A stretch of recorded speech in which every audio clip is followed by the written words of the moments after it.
नमस्कार। मैं आज बात करने जा रही हूँ 21 जून को पड़ने वाले सूर्य ग्रहण के ऊपर। विषय की शुरुआत के पहले कुछ ये बातें यहाँ पे ज़रूर कहना चाहती हूँ। टाइम स्टैम्प यहाँ पे ज़रूर मैं मेंशन करने वाली हूँ क्योंकि सूर्य ग्रहण जिस राशि में हो रहा है और उस सूर्य ग्रहण का सभी इतर राशियों के ऊपर क्या प्रभाव होगा, उसके ऊपर भी मैं बात करने वाली हूँ। तो मेष से लेकर मीन तक की राशियों के ऊपर मैं आज बात करूँगी कि किस प्रकार से सूर्य ग्रहण का प्रभाव हो सकता है। बहुत बार ये चीज़ मैं जनरली इस चीज़ को वीडियो के अंत में कहती हूँ, पर होता यह है कि वीडियो के अंत में बहुत कम लोग जाते हैं या लोग जाते हैं तो सीधे अपनी ही राशि को देखने के लिए क्लिक करते हैं और वो इंट्रोडक्शन मिस कर जाते हैं और उन्हें इन्फॉर्मेशन नहीं मिल पाती है, इसलिए ये इन्फॉर्मेशन मैं शुरुआत में देने की कोशिश कर रही हूँ। दूसरी बात, ये जो संभावनाएँ हैं, ये संभावनाएँ लग्न राशि और जन्म राशि दोनों पर अमल करती हैं देखिए। अगर आपकी जन्म राशि और लग्न राशि एक ही है, मान लीजिए वृश्चिक है, तो आप वृश्चिक को ही देखिए। वृश्चिक ही आपका लग्न है और वृश्चिक ही जन्म राशि है, अर्थात मून भी मतलब चंद्र भी वहीं पे स्थित है, तो आपको वृश्चिक राशि ही देखनी चाहिए, समझनी चाहिए, पढ़नी चाहिए। परंतु मान लीजिए अगर आपकी लग्न राशि और जन्म राशि दोनों विभिन्न हैं, तो आपको दोनों ही राशियों को देखना चाहिए क्योंकि लग्न राशि का जो परिणाम है, वो आपके भौतिक स्तर पर, आपके शारीरिक स्तर पर होता है और जन्म राशि अर्थात चंद्र राशि का परिणाम जो है, वो आपके मन के ऊपर होता है, मानसिक स्तर पर होता है। तीसरी बात, जब हम ग्रहण के बारे में बात कर रहे हैं, तो देखिए ग्रहण जो है, वो इस ग्रहण के बारे में, ग्रहण के फिनोमेना के बारे में मैं पहले ही बहुत सारे ग्रहण के वीडियोज़ में बात कर चुकी हूँ। आप चाहें तो उन वीडियोज़ को क्लिक करके ज़रूर देखिएगा। अब बात करते हैं आज के विषय पर। आज का विषय है सूर्य ग्रहण। सूर्य ग्रहण जो 21 जून को दिखाई देने वाला है, जो 21 जून को सुबह के समय 10 बजे के समय आसपास लग रहा है। देखिए ये सूर्य ग्रहण जो है ये काफ़ी बड़ा सूर्य ग्रहण है क्योंकि ये करीबन 10 बजे शुरू हो रहा है। 10 बजे शुरू हो रहा है और ये 1:30 बजे तक खत्म होने वाला है।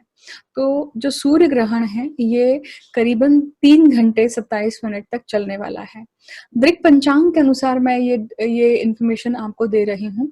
आप अपने स्थान अनुसार उसको चेंज करके देख सकते हैं कि ये ग्रहण का काल जो है आपके यहाँ, आपके सिटी में किस प्रकार से असर करेगा, कितना टाइम का है। अब देखिए इसका सूतक तो पहले ही लग जाता है। सूतक रात से ही शुरू हो जाता है।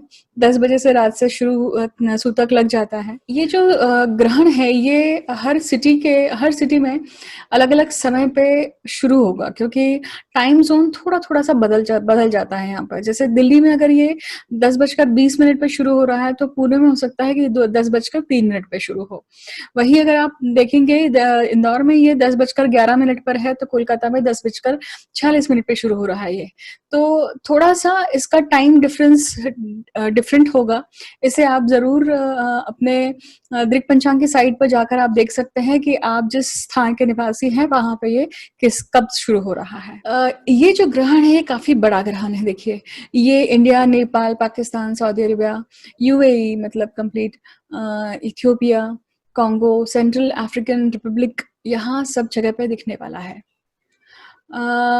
पार्शियल सोलर इक्लिप्स दिल्ली में दिखेगा, चंडीगढ़ में, Mumbai, Kolkata, Hyderabad, Bangalore, Lucknow, Chennai, Shimla, Riyadh, Doha, Abu Dhabi, Muscat, Kuwait City, Karachi, Bangkok और काठमांडू में दिखने वाला है।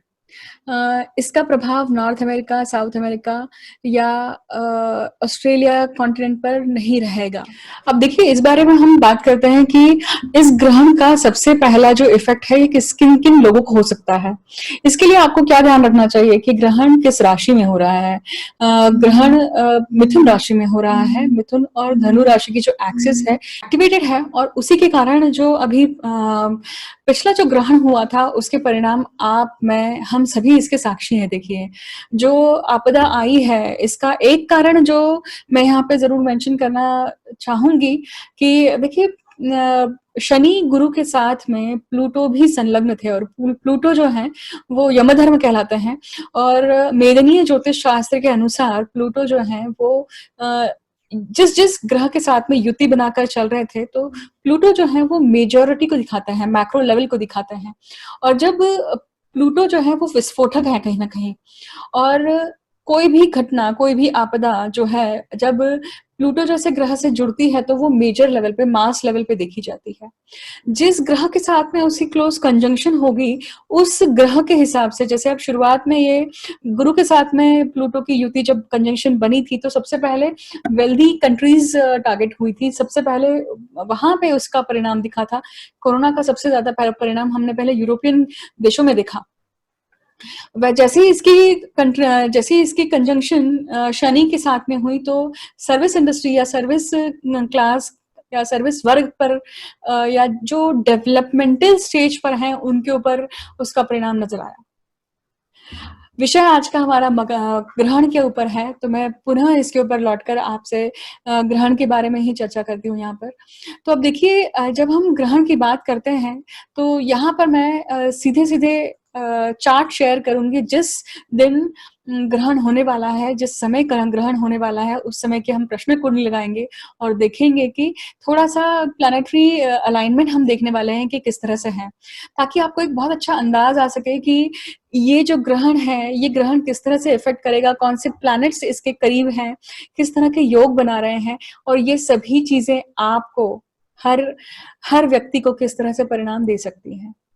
इसके पहले आप जान लीजिए कि ग्रहण का जो परिणाम है वो भौतिक स्तर पर कभी भी बहुत अच्छा नहीं माना गया है, बहुत अच्छा नहीं लिखा गया है शास्त्रों में।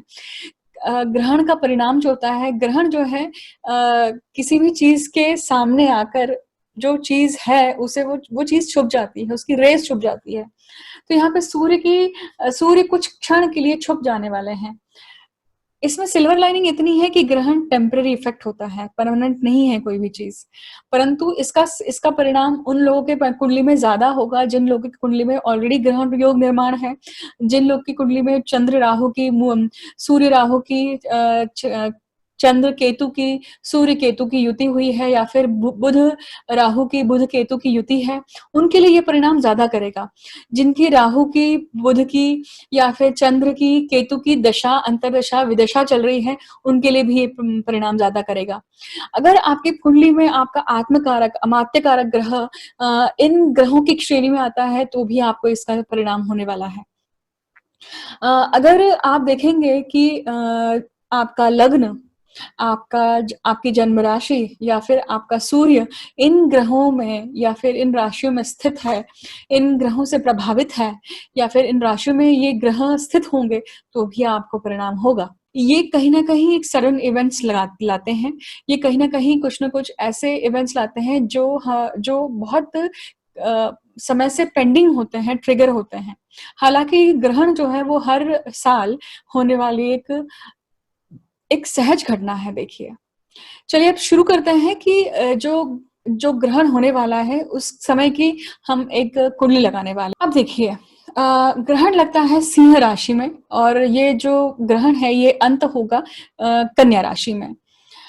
अब सिंह लग्न से ग्रहण का आरंभ हो रहा है। आप देख सकते हैं कि मिथुन राशि में सूर्य, चंद्र, राहु और बुध की युति बनी हुई है। अभी फिलहाल के समय में आप देखेंगे तो 4 ग्रह वक्री हैं।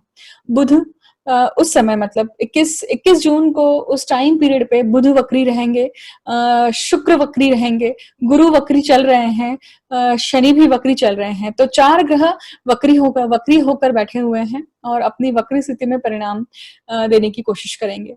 अब आपको एक चीज बहुत यहाँ से ध्यान में रखनी है। हम एक बार ये जो मिथुन राशि, इसे लग्न बनाकर सबसे पहले समझते हैं कि ग्रहमान स्थिति कैसी है। यहाँ पर देखिए, अब देखिए राहु, चंद्र, सूर्य, आप देखेंगे तो ये तीनों के तीनों एक आसपास डिग्री में चल रहे हैं। राहु 4 डिग्री मतलब 58 मिनट, लगभग 5 डिग्री, चंद्र लगभग 5 डिग्री, सूर्य लगभग 6 डिग्री, और आप देखेंगे उसके सामने केतु है। इन सभी के पीछे शुक्र चल रहे हैं 11 डिग्री पर, और मंगल देखिए ये 1 डिग्री 37 मिनट्स का है। अब मंगल का परिणाम इन चारों पर है। मंगल मीन राशि में बैठकर, जल तत्व की राशि में बैठकर बुध को, सूर्य को, चंद्र को और राहु को इस मिथुन राशि को चौथा एस्पेक्ट दे रहे हैं। चतुर्थ दृष्टि डाल रहे हैं। अब आप देखिए, इन इन चारों ग्रहों का इन चारों ग्रहों का शनि और गुरु से के साथ में षडाष्टक योग निर्माण हो रहा है। षडाष्टक योग जो होता है वो अच्छा नहीं होता है, उसका परिणाम अच्छा नहीं होता है। ये खास करके अगर हम मेदनीय ज्योतिष के हिसाब से बात करें तो लार्ज लेवल पर कुछ न कुछ आपदा लाने के लिए हम वैसे भी एक आपदा से जूझ और उसका परिणाम हो ही रहा है। परंतु अब हम सभी जानते हैं कि बारिश का मौसम लग रहा है, लग चुका है और बारिश की जो पानी से संबंधित जो समस्याएं होती हैं उसका उसका उद्भव होने की शंका यहाँ पे जरूर दिखाई पड़ती है। क्योंकि मकर राशि जो है वो जल तत्व की राशि है। देखिए, मकर राशि का जो तत्व है वो पृथ्वी है, पर ये जलचर राशि है। तो शनि और गुरु वहां पर बैठकर, अब एक और चीज बहुत बारीकी से नोट करिएगा कि शनि जो है ये 6 डिग्री 32 मिनट के हैं, जो कि सूर्य के बिल्कुल क्लोज कंजंक्शन में दिखते हैं। तो मतलब यहाँ पे सूर्य और शनि का एक डिग्री वाइज काफी परिणाम फोकल देखे जाएंगे तो बहुत ज्यादा क्लोज में आता है। आपकी कुंडली में आप प्रत्येक राशि के लिए परिणाम कैसा होगा, अब इसकी बात करते हैं, चलिए देखते हैं। अब मैं मेष लग्न के लिए मेष ये कुंडली घुमाऊंगी। आप देख सकते हैं कि लग्न कुंडली, लग्न में ये जो राशि है ये मेष राशि आ चुकी है। मेष राशि आप देखेंगे कि मेष राशि के लिए ये जो ग्रहण है, मिथुन राशि इसके तीसरे स्थान में आती है और धनु राशि इनके नवम स्थान में आती है। ये जो ग्रहण है ये ग्रहण इनके तीसरे स्थान में हो रहा है। तीसरे स्थान में ये जो ग्रहण हो रहा है ये कहीं ना कहीं, आप देखिए, ग्रहण लगना बोलते हैं हम किसी भी चीज के ऊपर नजर लगना, किसी भी चीज पे आपके आपके एफर्ट्स पर, आपके आपके काम पर कहीं ना कहीं एक थोड़ा सा ग्रहण की एक शंका बनती है। यहाँ पर आपका कॉन्फिडेंस लो हो सकता है। तो आपको चाहिए, जब भी कभी ऐसी जागतिक विपदा आती है या फिर कोई दिक्कतें आती हैं, कुछ नेचुरल प्रॉब्लम आती है, तो हम क्या करते हैं, हम अब जहां है वहां पे स्थिर होने की कोशिश करते हैं। तो हमें वही करना है, यहाँ पर शांत होकर बैठना है और देखना है, सिर्फ प्रतिसाद देना है। तो यहाँ पे आपका कॉन्फिडेंस लो हो सकता है, आपके भाई बहन संबंध उनके साथ में थोड़े से कटु हो सकते हैं, तो आपको संयम से ध्यान रहना है, आपको पेशेंस के साथ में सब चीजें हैंडल करनी है।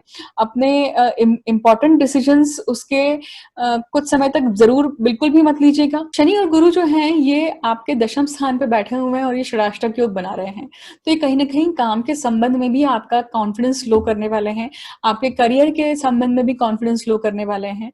आपसे कुछ ऐसी गलतियां हो सकती हैं जिसका खामियाजा आपको उठाना पड़ सकता है, तो इसका आप पूरा पूरा ध्यान दीजिए। राहु, चंद्र, सूर्य, बुध, ये चारों एक साथ बैठे हुए हैं, इसलिए बुध पे भी इसका परिणाम हो रहा है। देखिए, बुध की राशि में है और राशि का स्वामी वहीं पे बैठा हुआ है, इसलिए एक हम ये कह सकते हैं कि कहीं ना कहीं बचाव की जो एक पॉसिबिलिटी है वो जरूर बनती है यहाँ पर, क्योंकि बुध अपनी ही राशि में है, वक्री है, पर मतलब बुद्धि घूमी हुई है यहाँ पर, इसलिए आप सोच समझ कर निर्णय लीजिएगा। अब बात करते हैं वृषभ लग्न के लिए।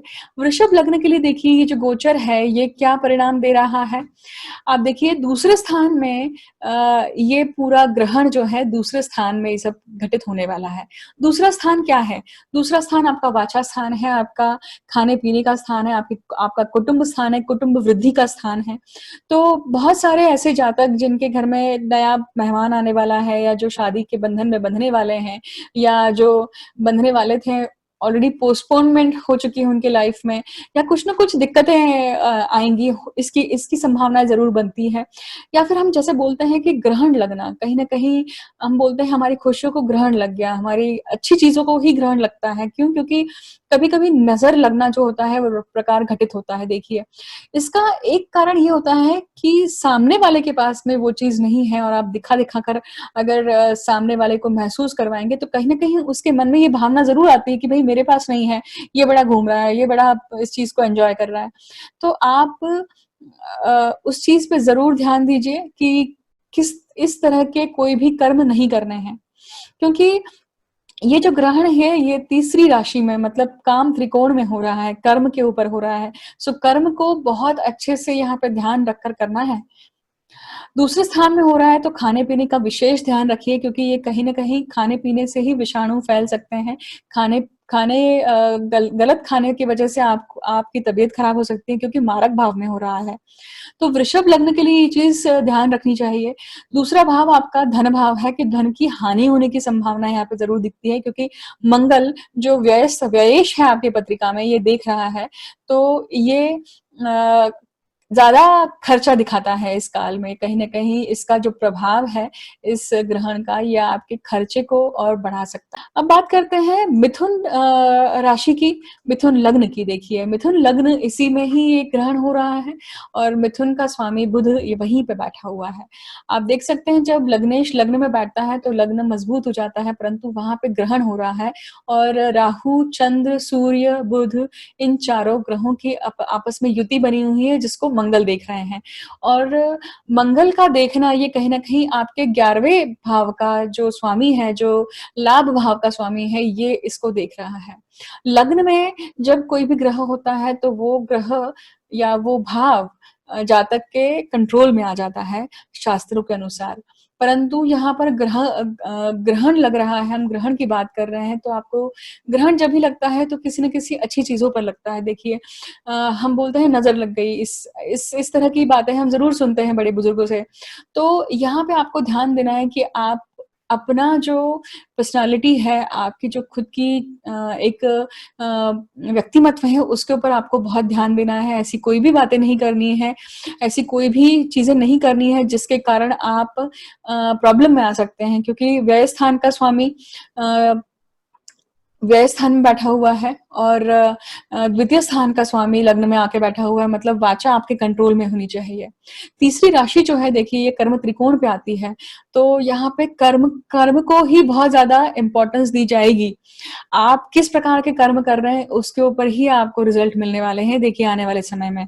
तो आपके लिए बहुत ज़्यादा इम्पोर्टेंट है ये चीज़ कि आप लोगों के साथ में किस तरह का संबंध बनाते हैं, किस तरह की बात करते हैं, गॉसिप करते हैं कि कुछ हेल्दी बात करते हैं। अब देखिए शनि और गुरु के साथ में षडाष्टक योग बनता है इसलिए कहीं न कहीं ये आपकी वरी बढ़ाएगा। ये आपको डिप्रेशन में ले जा सकता है ये काल, ये कहीं न कहीं आपको दिक्कतें दे सकता है, आर्थिक दिक्कतें दे सकता है, सडन इवेंट्स आपके लाइफ में ला सकता है। तो इस तरह की संभावनाएँ ज़रूर बनती हैं मिथुन लग्न के लिए, मिथुन राशि के लिए। अब बात करते हैं कर्क राशि के लिए या फिर कर्क लग्न के लिए। कर्क लग्न के लिए आप देखिए ये सब पूरा जो ड्रामा है, ये पूरा जो ग्रहण है, ये उनके 12वें भाव में हो रहा है। 12वां भाव किस चीज़ का है? व्यय भाव है ये फ़ॉरेन का भाव है, ये आपके हॉस्पिटलाइज़ेशन का भाव है।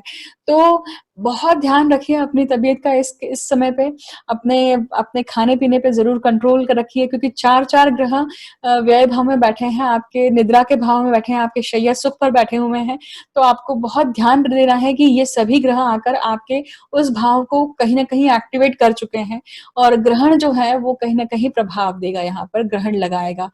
और ग्रहण लगाएगा तो ये कहीं न कहीं अचानक वाली इमीडिएट या इंस्टेंट कोई न कोई आपके लिए एक ऐसी स्थिति बना सकता है जिसके लिए आप तैयार नहीं हैं।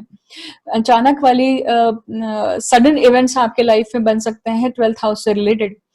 तो वो फिर ये हो सकता है कि आपका किसी से मिलना हो सकता है, आप किसी ऐसे व्यक्ति से मिलना हो सकता है जिसके आपके पूर्व संबंध हो और वो अधूरे छूट गए हैं, कुछ न कुछ लेखा-जोखा बाकी है, ऐसा हो सकता है। ये भी कारण हो सकता है कि देखिए यहाँ पे दूसरे भाव का स्वामी, पहले भाव का स्वामी अ तीसरे भाव का स्वामी भी यहाँ पर आकर बैठा हुआ है। तो इसका जो परिणाम है या आपके कर्म पर है, उपचर भाव भी जुड़ रहा है, तो आप अपनी फ्री विल से क्या निर्णय लेते हैं, उसके उत्तरदायी आप ही होंगे। हेल्थ का खास करके यहाँ पे ख़्याल रखिएगा क्योंकि यहाँ पर 2 अशुभ भाव पूरी तरह से एक्टिवेटेड हैं कर्क लग्न के लिए। तो ये बहुत ज़्यादा कर्क लग्न के लिए क्योंकि देखिए चंद्र इसका स्वामी है कर्क का, तो सबसे ज़्यादा परिणाम अगर हम बोलेंगे तो मिथुन राशि के लिए, कर्क राशि के लिए और सिंह राशि के लिए ज़्यादा होगा, कन्या राशि के लिए ज़्यादा होगा। ये लाइन से ये चारों राशियाँ बहुत ज़्यादा प्रभावित होने वाली हैं क्योंकि कर्क चंद्र की वजह से, सूर्य सिंह राशि सूर्य की वजह से और बुध की राशि में ये ग्रहण हो रहा है इसलिए बुध की दोनों राशियां प्रभावित होने वाली हैं। तो देखिए दूसरा पक्ष ये भी आपको देखना चाहिए कि गुरु और शनि जो हैं ये 7वें स्थान में बैठकर मारक भाव में बैठे हुए हैं। मार्केश मारक भाव में बैठा हुआ है। तो कहीं न कहीं 2 ऐसे भाव एक्टिवेटेड हैं जो आपके लिए दिक्कतें पैदा कर सकते हैं। अपने खाने-पीने पे विशेष ध्यान दीजिएगा क्योंकि वहीं से आपकी हेल्थ की प्रॉब्लम शुरुआत हो सकती है। क्योंकि केतु वहाँ पे अकेला बैठा हुआ है 6वें भाव में और ग्रहण इस चीज़ को एक्टिवेट करेगा, ग्रहण इस चीज़ को ग्रहण लगाएगा। किसी अच्छी चीज़ें जो हैं हमारी लाइफ में उसी को ग्रहण लगता है देखिए, नज़र लगती है। तो जो आपके लाइफ में अच्छा चल रहा है उसे उसकी कदर करना सीखिए, उसको अच्छा वैल्यू करना सीखिए। वहीं अगर हम बात करते हैं सिंह लग्न की या सिंह राशि की तो आप देखिए जो ग्रहण है ये इनके 11वें भाव में हो रहा है। 11वां भाव देखिए आप 11वां भाव जो होता है वो लाभ भाव होता है, नेटवर्क सर्कल है आपका आपके फैमिली का भाव है, आपके स्पाउस एंड फैमिली का भाव है। 11वें भाव से 11वां भाव आपका देखिए दशम स्थान से दूसरा पड़ता है तो आपकी जो रेपुटेशन है, आपने जो काम किया है उससे आपको क्या एक उससे फ़ायदा मिलता है वो 11वें भाव से देखा जाता है। 11वें भाव में इतने सारे ग्रहों का होना, एक अच्छी बात यहाँ पे ये होती है कि 11वें भाव का स्वामी बुध वहीं पे बैठा हुआ है तो वो उस भाव को सेव करेगा। परंतु इसका षडाष्टक योग बनता है गुरु और शनि के साथ में जो कि एक अच्छा परिणाम नहीं देगा। तो किस तरह से परिणाम नहीं देगा कि देखिए 6वां भाव और 11वां भाव एक्टिवेट हो रहा है इसका अर्थ है कि सीधा-सीधा आपका लाभ भाव और आपका जॉब या आपके ऋण या आपके डेट्स इस समय कुछ भी ऐसी चीजें ना करिए जिससे आपकी ये सब चीजें बढ़ेंगी। ग्रहण लग सकता है या कुछ ना कुछ ऐसी सडन इवेंट्स होने की संभावना दिखती है जिसके कारण आप तकलीफ में आ सकते हैं।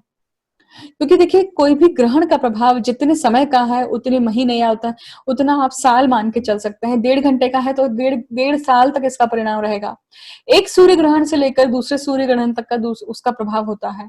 फिर दूसरा सूर्य ग्रहण जब होगा जितने समय का है उसका परिणाम उसके दूसरे तीसरे सूर्य ग्रहण तक डेफिनेटली हर रूप से नजर आता है। अब देखिए यहाँ पे अच्छी बात यह है कि दशमेश दशम स्थान पे है परंतु चार चार ग्रह वक्री चल रहे हैं। 4 ग्रह वक्री चल रहे हैं इसका अर्थ है सभी के लिए एक्चुअली इतना ज़्यादा कुछ न कुछ पेंडिंग कर्मा बचा हुआ है उस कि हमें उन सब चीज़ों को करना पड़ेगा जिन सब चीज़ों के लिए हम रेडी नहीं हैं, जिन सब चीज़ों को हम बहुत समय से टालते आ रहे हैं।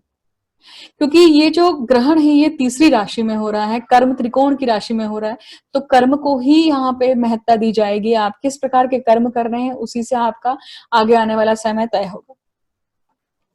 अब हम कन्या लग्न की बात करते हैं। कन्या लग्न के लिए देखिए आप कन्या लग्न के लिए ये सब चीजें हो रही हैं दशम स्थान में।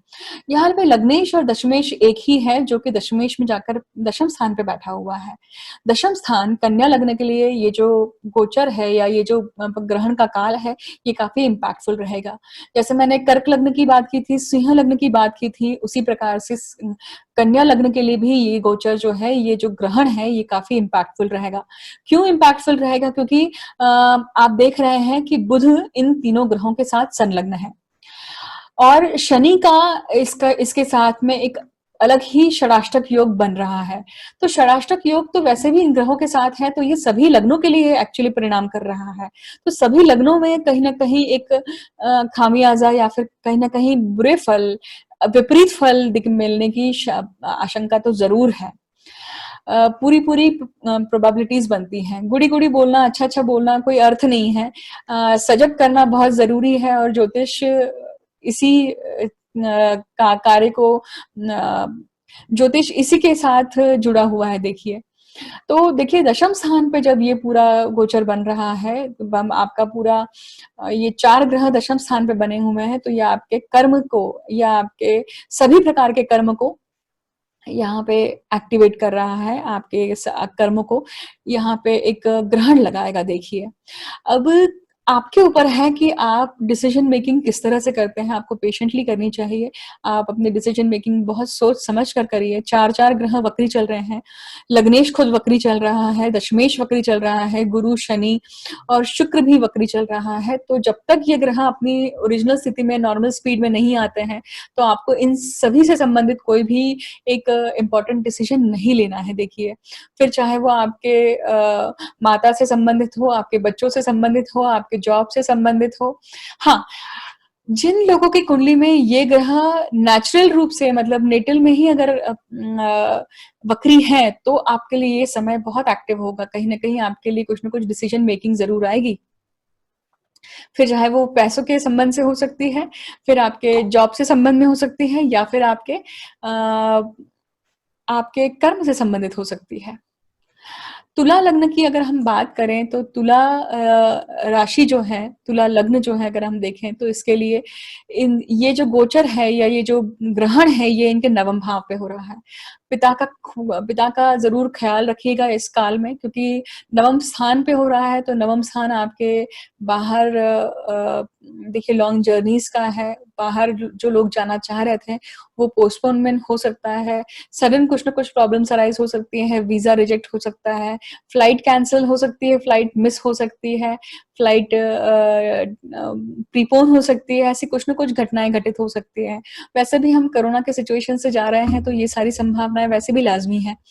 अब 4-4 ग्रह नवम भाव में आकर बैठे हुए हैं और चतुर्थ स्थान में बैठे हुए हैं, शनि और गुरु के साथ में षडाष्टक योग निर्माण करते हैं, तो माता के हेल्थ के लिए भी बहुत सजग रहिए आप यहाँ पे। क्योंकि माता चतुर्थ स्थान में है, तो ये एक अच्छी बात है, परंतु वक्री स्थिति में है और चतुर्थेश से नवम स्थान जो है वो छठवां स्थान पड़ता है, तो ये माता का रोग स्थान दिखाता है। रोग स्थान में इतने सभी ग्रहों का होना, रोगेश का होना, ये कहीं न कहीं अच्छी स्थिति नहीं है।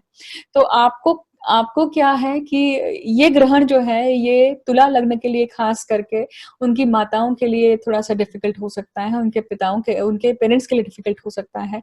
आपके घर से संबंधित कोई भी डिसीज़न ना लीजिए आप। लोन से संबंधित कोई भी डिसीज़न अभी मत लीजिए। कहीं न कहीं इसमें एक प्रॉब्लम आना या फिर डिले होना, कुछ न कुछ इंटरप्शन आना, इन सब की संभावनाएँ ज़रूर बनती है देखिए। जब तक स्थितियाँ नॉर्मल नहीं होती तब तक आपको इन सभी से संबंधित कोई न कोई डिसीज़न नहीं लेना चाहिए। हालाँकि अष्टम स्थान में देखिए शुक्र वहाँ पे बैठे हुए हैं, शुक्र वक्री हैं।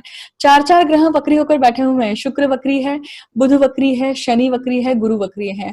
हालाँकि अगर ये आपकी पत्रिका में वक्री होंगे, तो आपके लिए ये कुछ न कुछ अलग समाचार लेके आएँगे। इनके लिए ये अलग ढंग से काम करता है, परंतु जिनकी पत्रिका में वक्री नहीं है, उनके लिए ये सब चीज़ें एक अलग रूप से बाहर आएँगी देखिए।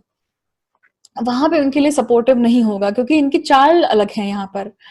जहाँ पे वक्री चाल होगी उनके लिए ये नॉर्मल सी बात होगी और उनके लिए नॉर्मल काम करेगा, परंतु विपरीत कंडीशन में नहीं। वहीं अगर हम वृश्चिक लग्न की बात करते हैं या वृश्चिक राशि की बात करते हैं, तो आप देखिए ये जो गोचर है, ये ग्रहण जो है, ये ग्रहण लग रहा है उनके अष्टम स्थान में। अष्टम स्थान वैसे भी देखिए पैतृक संपत्ति का है या हम कहते हैं कि अष्टम स्थान जो है वो डिसअपॉइंटमेंट का है, सुसाइडल थॉट्स का है। तो अष्टमेश अष्टम स्थान में होना तो ये दिखाता है कहीं न कहीं आपको अष्टम स्थान से संबंधित कुछ न कुछ फ़ायदा होगा। परंतु उसी पर ग्रहण भी लग रहा है देखिए, तो अगर आपको कुछ पैतृक संपत्ति मिल भी रही होगी तो उसमें कुछ न कुछ ग्रहण लगेगा। इस तरह की संभावनाएँ ज़रूर बनती हैं या फिर हम ये कह सकते हैं कि आपका मन अभी बहुत अशांत है। तो इस अशांत मन को आपको बहुत सारी जो शंकाएँ हैं, कुशंकाएँ हैं, इसको आपको अलग करना है। आप अपना काम करिए, अपनी ड्यूटी निभाइए यहाँ पर क्योंकि ये जो ग्रहण है ये टेम्परेरी है, इसको आप मान के चलिए, ये परमानेंट सिचुएशन नहीं है। और इसमें सिल्वर लाइनिंग ये है कि अष्टमेश अष्टम स्थान में बैठा हुआ है, तो अष्टम स्थान को वो प्रोटेक्ट करेगा। क्योंकि अष्टमेश जो है वो बुध है और वो लाभेश भी है, तो वो लाभ का भी स्वामी है। एक अच्छे भाव का स्वामी है तो एक लाभ भाव का भी स्वामी है देखिए, तो उसका भी परिणाम ज़रूर यहाँ पे आएगा।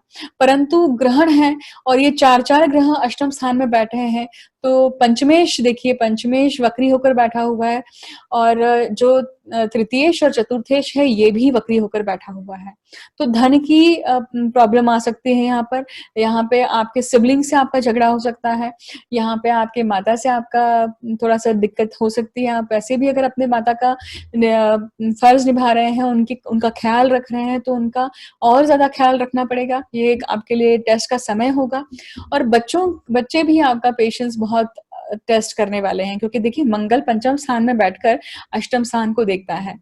तो और ये किसका स्वामी है? छठवें भाव का स्वामी है और लग्नेश है। तो छठवें भाव का स्वामी मतलब फाइट्स का, लड़ाई लड़ाई झगड़ों का है कहीं न कहीं। तो इन सब चीज़ों की स्थितियाँ बनती हैं यहाँ पर। अपने नेबर से बिल्कुल झगड़ा ना कीजिएगा। अगर कुछ ऐसी स्थिति बनती है कि आपके नेबर आपका फ़ायदा उठा रहे हैं, तो कुछ समय कर लेने दीजिए, क्योंकि कहीं न कहीं अभी उनका समय है, तो आपको यहाँ पे बहुत ज़्यादा विचार नहीं करना है। हालाँकि आपके लिए ये चीज़ बहुत अच्छी है कि आपके क काम से संबंधित आपको काफ़ी नई-नई अपॉर्च्युनिटीज़ आने वाली हैं। क्यों? क्योंकि देखिए तृतीय स्थान का स्वामी तृतीय स्थान में बैठा हुआ है, ये सप्तम स्थान से भाग्य बनता है तृतीय स्थान, और दशम स्थान से ये छठवां स्थान बनता है, तो ये कहीं न कहीं आपके काम के संबंधित यश को बढ़ाएगा और ये नई-नई आपके लिए अपॉर्च्युनिटीज़ भी लाएगा देखिए। अगर हम धनु लग्न की बात करें, तो धनु राशि जो है, इस देखिए सप्तम स्थान में ये ग्रहण हो रहा है। सप्तम स्थान आपकी भार्या का है, आपके बिज़नेस का है। तो धनु लग्न के जातक जो बिज़नेस कर रहे हैं, उनके लिए अभी बहुत महत्वपूर्ण समय है कि आप कोई भी ऐसे डिसीज़न ना लें जिसका परिणाम जिसकी कैलकुलेशन आप पूरी तरह से कॉन्फिडेंट नहीं हैं। क्योंकि देखिए धनु लग्न से, क्योंकि आप देखेंगे कि सप्तम से देखिए दूसरा स्थान जो है वो अष्टम पड़ता है, तो ये सप्तम का एग्ज़िट है, ये सप्तम का नाश है कहीं न कहीं, और दोनों मारक भाव एक्चुअली धनु लग्न के लिए पूरी तरह से एक्टिवेटेड हैं।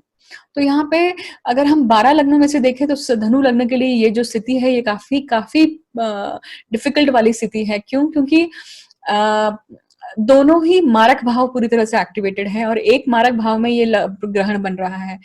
पत्नी से झगड़ा होने के चांसेस है, पति-पत्नी दोनों जो भी स्पाउस हैं, उनसे कहीं न कहीं अनबन होने के चांसेस हैं। आपके पार्टनर अगर हैं, तो पार्टनर के साथ में भी कुछ न कुछ प्रॉब्लम्स होने की संभावनाएँ ज़रूर हैं। वैसे भी देखिए धनु लग्न के जातक या मिथुन लग्न के जातक पिछले पिछले कुछ समय से काफ़ी जूझ रहे ही हैं।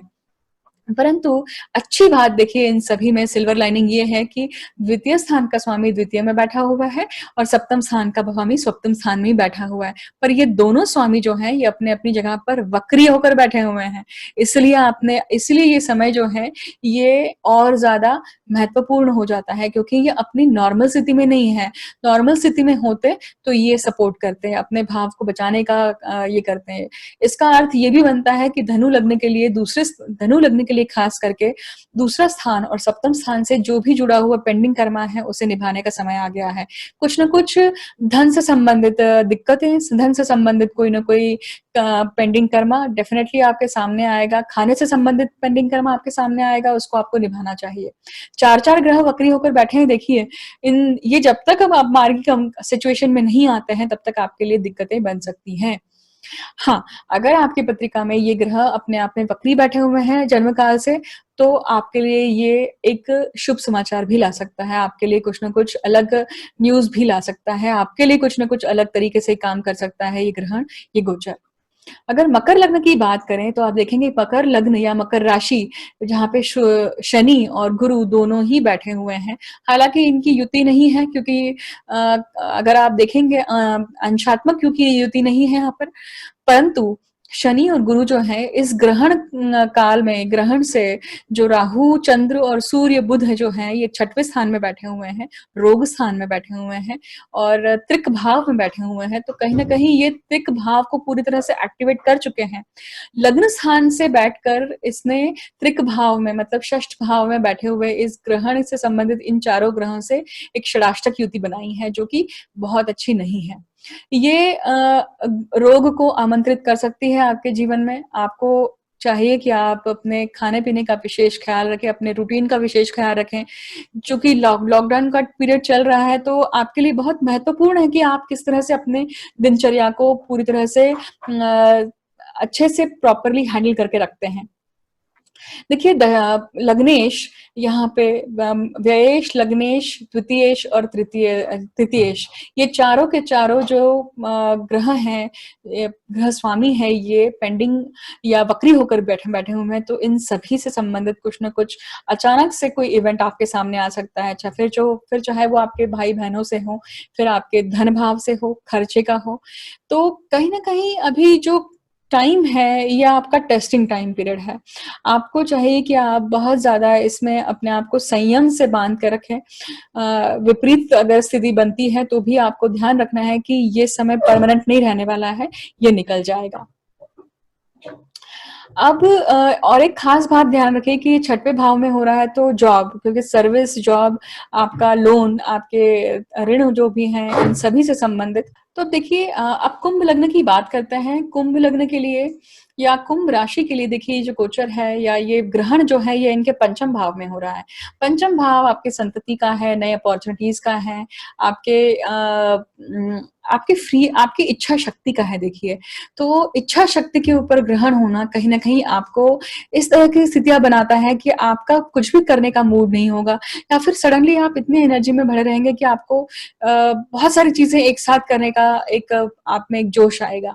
दोनों स्थितियाँ बन सकती है देखिए, क्योंकि राहु, चंद्र, सूर्य, बुध ये सभी एक साथ बैठे हुए हैं। पंचमेश पंचम स्थान में बैठा हुआ है तो ये एक अच्छी बात है, और व्ययेश व्यय स्थान में बैठा हुआ है तो ये कहीं न कहीं एक ऐसी स्थिति बनाता है कुंभ लग्न के लिए, कुंभ राशि के लिए, कि आप कुछ न कुछ नया वेंचर शुरू करने की कोशिश कर सकते हैं, कुछ नया काम शुरू करने की कोशिश कर सकते हैं। हो सकता है कि आप टीचिंग शुरू करें, हो सकता है कि आप ट्रेनिंग में जाएँ, क्योंकि दशम स्थान से तीसरा स्थान बनता है देखिए, और दशम स्थान से जो 5वां स्थान है ये अष्टम स्थान बनता है। तो कहीं न कहीं एक चीज़ खत्म होकर दूसरी चीज़ का शुरू होना, ये भी एक यहाँ पे एक संयोग दिखता है, परंतु पंचम स्थान जो है वहां पर ये ग्रहण बन रहा है। तो पंचम स्थान से संबंधित जो भी चीजें हैं या जो भी भावेश यहाँ पे बैठे हुए हैं, उनसे संबंधित सभी जो भाव हैं, उनके ऊपर ग्रहण लगने की संभावना यहाँ पे दिखती है। तो चंद्र देखिए आपके छठवें भाव का स्वामी है, मतलब आपका जॉब हुआ, आपके ऋण हुए, आपके लोन हुए, आपके डिस्प्यूट हुए, कल आपके जितने भी लीगल प्रॉब्लम्स हैं वो हुए। और सूर्य आपका देखिए सप्तम स्थान है, तो आपके पत्नी के साथ में, आपके पार्टनर के साथ में ये मारक भाव भी हुआ। और बुध जो है वो अष्टम स्थान का स्वामी है। तो अष्टम स्थान आपका ईज़ी मनी होता है, या अष्टम स्थान जो है वो अचानक से देने वाला पैसा होता है, या फिर आपके आपकी पत्नी या पति का पैसा भी होता है, क्योंकि सप्तम से दूसरा स्थान है। इन सभी से संबंधित कुछ न कुछ अचानक घटनाएँ घटित होने की संभावना दिखती है। कुंभ लग्न के लिए भी देखिए व्यय स्थान जो है वो व्यय स्थान में बैठे हुए गुरु और शनि जो वक्री स्थिति में है, बुध जो वक्री स्थिति में है, शुक्र जो वक्री स्थिति में है, इनके साथ में षडाष्टक योग निर्माण करता है। तो ये कहीं न कहीं अच्छी स्थिति नहीं है। षडाष्टक कभी भी अच्छा रिज़ल्ट नहीं देता है, कुछ न कुछ दिक्कतें लेकर आता ही आता है। दिक्कतों से आप ऊपर आएँगे, ये ज़रूर दिखाता है। अब आप देखिए मीन लग्न की बात करते हैं। मीन लग्न के लिए ये जो ग्रहण है ये इनके चौथे भाव में हो रहा है। चौथा भाव देखिए ये माता का है, और चौथे भाव से अगर आप 8वां भाव देखेंगे तो ये आपके लाभ भाव में जाता है, जहाँ पे शनि और गुरु वक्री होकर बैठे हुए हैं, और चौथे भाव में चौथे भाव में बुध, सूर्य, चंद्र और राहु की युति हुई है। तो यहाँ पे मीन लग्न के जातक जो हैं या मीन राशि जो हैं, उनको चाहिए कि वो खास करके अपने माता का ज़रूर ध्यान रखें, उनके हेल्थ का ज़रूर ध्यान रखें कि अगर कोई क्रॉनिक डिसीज़ डेवलप हो रही है, तो तुरंत उस चीज़ को एक ट्रिगर मानकर जल्दी से उसे प्रिकॉशन लीजिए, जल्दी से डॉक्टर को दिखाइए, उसमें देरी ना करिएगा। क्योंकि अचानक ही आपके सामने कुछ न कुछ ऐसी स्थितियाँ उद्भव होने की संभावनाएँ दिखती हैं। क्योंकि मंगल देखिए, मंगल यहाँ पे बैठकर, लग्न में बैठकर कहाँ पे देख रहे हैं? चौथे भाव को देख रहे हैं, और ये मंगल कौन है? भाग्य भाव के स्वामी हैं, परंतु ये दूसरे भाव के मतलब मारक भाव के भी स्वामी हैं। मार्केश जब किसी ग्रह को देखता है तो वो कहीं न कहीं मारक वाली, मतलब कहीं न कहीं मरणों सन्न जैसी एक स्थितियाँ बनाता है देखिए। अ, तो उसमें ये होता है कि ज़रूरी नहीं कि व्यक्ति मर रहा है, परंतु एक ऐसी स्थिति बनाता है जहाँ पे आप मरण तुल्य कष्ट को भी अनुभव करते हैं जीवन में। तो मीन लगने के लिए ये चीज़ें आपको ध्यान रखना है, ख़ास तौर पे आपके घर के संबंधित, आपके पीस ऑफ माइंड को लेकर, आपके मानसिक संतुलन को लेकर, आपके बच्चों की खुशियों को लेकर, आपके काम को लेकर, क्योंकि यह जो है ये पूरा इम्पैक्ट उनके सप्तम, अगर आप एस्पेक्ट देखते हैं इन चारों ग्रहों का, राहु, चंद्र और सूर्य, बुध, इन सब का अगर आप एस्पेक्ट देखेंगे तो ये दशम स्थान पे जाता है। तो जो भी अच्छी चीजें हैं, ग्रहण अच्छी लगता है, देखिए नजर हमेशा अच्छी चीजों को लगती है। तो यहाँ पे आप ख़्याल रखना इस चीज़ का कि ये एक इस तरह की स्थिति बनने की शंकाएँ ज़रूर लगती है। परंतु ये परमानेंट सिचुएशन नहीं है क्योंकि ग्रहण जो है वो कुछ ही समय के लिए होता है, उसके बाद में वो चला जाता है देखिए। तो परंतु उसके इफ़ेक्ट्स रहते हैं। अब इन ये रहा मीन लग्न तक का प्रभाव जो हमने डिस्कस किया है। अब आपको इन सभी चीज़ों को जान लेना चाहिए कि ये किस-किस स्थितियों में आपके ऊपर इफ़ेक्ट करेंगे। ये जो हमने पॉसिबिलिटीज़ सभी लग्नों के लिए डिसाइड करी हैं, सभी लग्नों के लिए हमने डिस्कस करी हैं, ये किस प्रकार से आपको परिणाम दे सकती हैं। तो सबसे पहले आपको देखना चाहिए कि अ, राहु, चंद्र, सूर्य और बुध ये 4 ग्रह संलग्न होकर मिथुन राशि में बैठे हैं। तो इन चारों ग्रहों के जो 3-3 नक्षत्र हैं, उन नक्षत्रों में अगर आपके कोई भी ग्रह स्थित हैं, तो ये आपके लिए परिणाम कर सकते हैं। तो कौन से नक्षत्र हुए देखिए, अगर हम चंद्र के नक्षत्र की बात करते हैं, तो हस्त हुआ, रोहिणी हुआ, श्रवण हुआ। इसमें अगर कोई भी ग्रह बैठा है, तो वो भी आपको परिणाम देगा।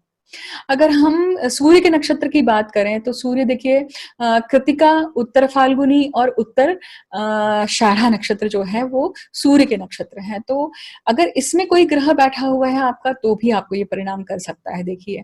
किसी वो ये सभी नक्षत्र जिन भाव में बैठे हुए हैं उस भाव से संबंधित आपको फल मिलने की यहाँ पे शंका है। अगर हम राहु के नक्षत्रों की बात करें तो देखिए आद्रा, स्वाति और शतभिषा नक्षत्र में अगर आपके कोई भी ग्रह हैं और राहु जिस भी जगह पे स्थित है वहां पे ये परिणाम कर सकता है, कहीं ना कहीं उस भाव से इस इवेंट आपके लिए लेकर आ सकता है। अगर हम बुध के नक्षत्रों की बात करें, क्यों हम इन बुध के नक्षत्रों की बात करें तो देखिए बुध जो है ये अश्लेषा नक्षत्र, ज्येष्ठा नक्षत्र और रेवती नक्षत्र जो है ये बुध का नक्षत्र है।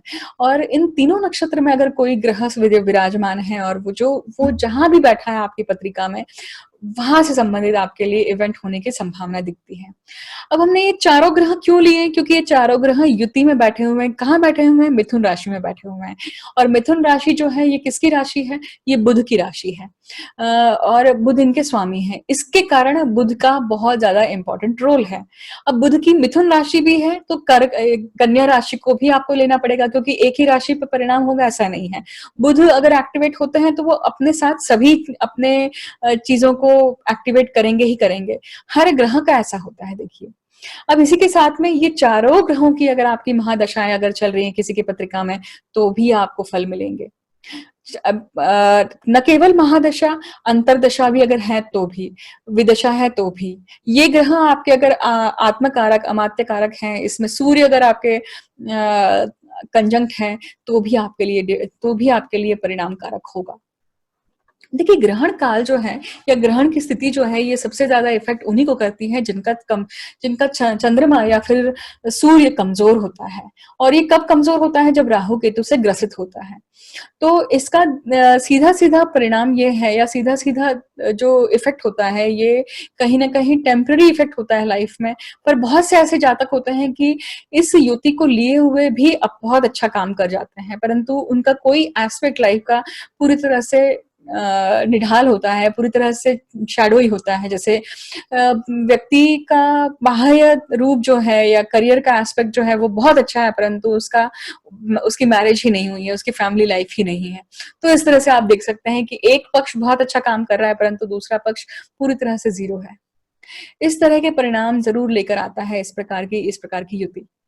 ग्रहण जो है, ग्रहण का टाइम पीरियड जो है, जितने समय का ग्रहण होता है लगभग उससे संबंधित पूरा जो टाइम पीरियड है लगभग 3.5 घंटे का ये ग्रहण रहेगा। तो आप समझ सकते हैं कि इसका जो इफेक्ट है कम से कम 3 से 4 साल तक रहने वाला है। हम सभी जानते हैं कि हम अभी कोरोना की सिचुएशन से गुजर रहे हैं और सबसे ज्यादा अगर इस चीज का इफेक्ट हुआ है तो इकोनॉमी पर हुआ है, लेबर क्लास पे हुआ है। और हमें उससे ऊपर उठने के लिए पूरी तरह से एक सशक्त रूप में बाहर आने के लिए हमें 2-3 साल, 3 साल का समय, 4 साल का समय जरूर लगेगा ही लगेगा। तो ये था ग्रहण का एक वीडियो आप सभी को कैसा लगता है? आप अपने कमेंट्स और अपने अनुभव ज़रूर वीडियो के कमेंट सेक्शन में ज़रूर शेयर कीजिएगा। अ, अभी नहीं पर आने वाले समय में जो भी आपको अनुभव आ रहे हैं आप इस वीडियो के कमेंट सेक्शन में आके ज़रूर शेयर कीजिएगा क्योंकि उससे बहुत कुछ सीखने के लिए मिल सकता है, न केवल मुझे परंतु और लोगों को भी और शाश्वती होती है कि जो भी इस वीडियो में एक परिणाम बताने की कोशिश करी है, एक संभावनाएँ बताने की कोशिश करी है, कि कितने हद तक आपके जीवन में सही आई हैं। आई एम श्योर आप सभी ने अभी तक मेरे चैनल को सब्सक्राइब कर ही लिया होगा और अगर नहीं किया है तो प्लीज़ कर लीजिए ताकि आने वाले जो भी वीडियोज़ हैं उसका नोटिफ़िकेशन आपको उसकी अपडेट आपको मिलती रहे और बेल आइकन को भी ज़रूर दबा दीजिएगा ताकि आपको तुरंत के तुरंत पता चले कि नया वीडियो अपलोड हुआ है, नया विषय आ चुका है। मुझे अंत तक सुनने के लिए बहुत-बहुत धन्यवाद। मैं आपको इस ग्रहण काल के लिए एक सभी के लिए प्रार्थना करती हूँ परमेश्वर से कि हम सभी को एक सद्बुद्धि दे भगवान। मैं यही कामना करती हूँ कि आप सभी के लिए ग्रहण काल किसी के लिए भी विपरीत स्थितियाँ ना बनाएँ और आप सभी को सुख और समृद्धि और सेफ रखें। जय हिंद।